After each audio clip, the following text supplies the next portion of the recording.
On the 28th of March 2024, the World Court, the International Court of Justice, ICJ, has again failed to grant South Africa's request for provisional measures to specifically order Israel to immediately suspend its military operations in Gaza. But the ICJ did order Israel to urgently provide basic services and humanitarian assistance, given the dire humanitarian disaster unfolding, explained in full later. And given this point, that the court accepted the grave humanitarian situation in Gaza, particularly the northern regions, its ruling on the 28th of March 2024 makes no sense. How can there be effective humanitarian assistance to prevent a famine in Gaza without suspending Israel's military operations in Gaza? That is why it is difficult to understand the ICJ's ruling on the 28th of March 2024. Let me provide some background and context before outlining what the court did and did not find and rule. And it can be frustrating reading given it has provided little or no reasoning in some parts of its ruling. Some might recall on the 26th of January 2024, the ICJ found that at least some of the rights claimed by South Africa under the Genocide Convention and for which it is seeking protection were plausible, namely the right of the Palestinians in Gaza to be protected from acts of genocide and related prohibited acts mentioned in Article 3, and the right of South Africa to seek Israel's compliance with the latter's obligations under the Genocide Convention.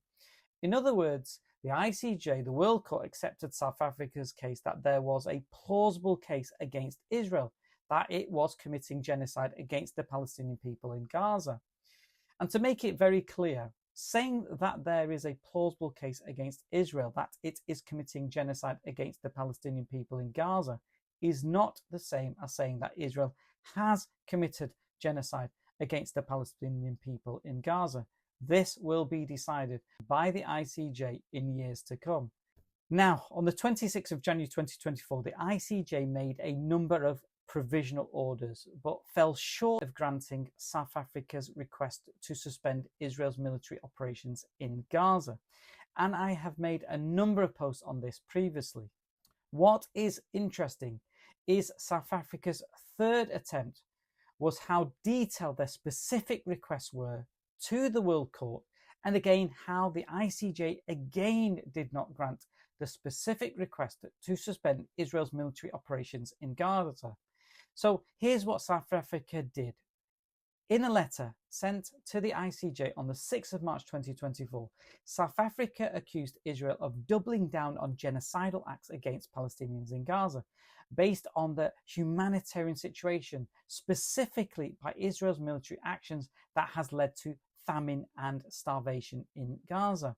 In quotes, South Africa states that its request of the 6th of March 2024 is prompted by the horrific deaths from starvation of Palestinian children, including babies, brought about by Israel's deliberate acts and omissions, including Israel's concerted attempts since the 26th of January 2024 to ensure the funding of United Nations Relief and Works Agency, UNRWA, and Israel attacks on a starving Palestinians seeking to access what extremely limited humanitarian assistance Israel permits into northern Gaza in particular. Not surprising, Israel's response firmly objected to South Africa's application for the ICJ to issue new or amended provisional measures and orders. Israel rejects, in the strongest term, South Africa's claim that incidents of starvation in Gaza are a direct result of its deliberate acts and omissions. It states that the armed hostilities in Gaza were in progress on the 26th of January 2024 and still continue. Furthermore, according to the respondent, the court had already taken account of its order of the 26th of January 2024 of materials introduced by South Africa with respect to food insecurity in Gaza. Consequently, in Israel's view, the difficult and tragic situation in the Gaza Strip in the last weeks could not be said to materially change the considerations upon which the court based its original decision concerning provisional measures.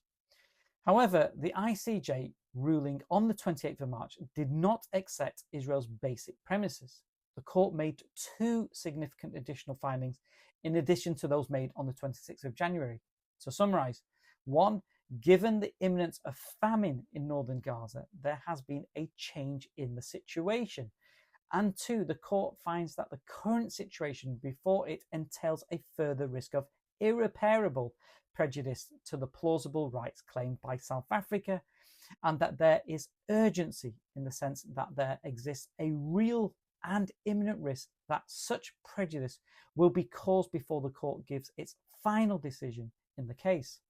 Thus, on the 28th of March, the ICJ concluded that the case requires it to modify its decision concerning provisional measures indicated in the order of the 26th of January 2024. So now let me explain what the ICJ did and did not order on the 28th of March 2024 against Israel. To begin, South Africa's first 3 requested provisional measures were all refused by the World Court ICJ. 1. All participants in the conflict must ensure that all fighting and hostilities come to an immediate halt and that all hostages and detainees are released immediately. This request was refused by the ICJ. 2. All parties to the Convention on the Prevention and Punishment of the Crime of Genocide must forthwith take all measures necessary to comply with all their obligations under the Convention on the Prevention and Punishment of the Crime of Genocide. Again, this request was refused by the ICJ. And 3. All parties to the Convention on the Prevention and Punishment of the Crime of Genocide must forthwith refrain from any action, and in particular any armed action or support thereof, which might prejudice the rights of the Palestinians in Gaza to be protected from acts of genocide and related prohibited acts, or any other rights in respect of whatever judgment the court may render in the case, or which might aggravate or extend the dispute before the court or make it more difficult to resolve. Again, South Africa's request was refused by the ICJ. The ICJ explained their thinking behind the refusal of these 3 South African requests in this way. With regards to the measures requested by South Africa addressed to states or entities not parties, e.g. Palestinian military groups, to the proceedings, the court recalls that the judgment in a particular case by which disputed right may be adjudged by the court to belong to the applicant or to the respondent has, in accordance with Article 59 of the Statute of the Court, no binding force except between the parties according to the court may, for the preservation of those rights, indicate provisional measures to be taken by the parties, but not by third states or other entities, e.g. Palestinian armed groups, who would not be bound by eventual judgment to recognise and respect those rights. The court thus cannot, in exercise of its power to indicate provisional measures, in the present case indicate the first of these 3 provisional measures sought by the applicant, that is, South Africa. South Africa's 4th requested provisional measure was this: the State of Israel shall take immediate and effective measures to enable the provision of urgently needed basic services and humanitarian assistance to address famine and starvation and the adverse conditions of life faced by Palestinians in Gaza by A. immediately suspending its military operations in Gaza. Crucially, this was refused by the ICJ with little or no reasoning. B. lifting its blockade of Gaza. C. rescinding all other existing measures and practices that directly or indirectly have the effect of obstructing the access of Palestinians in Gaza to humanitarian assistance and basic services. And D. ensuring the provision of adequate and sufficient food, water, fuel, shelter, clothing, hygiene and sanitation requirements alongside medical assistance, including medical supplies and support. Here, the ICJ made the following provisional measures. And please pay careful note of what was ordered by the ICJ.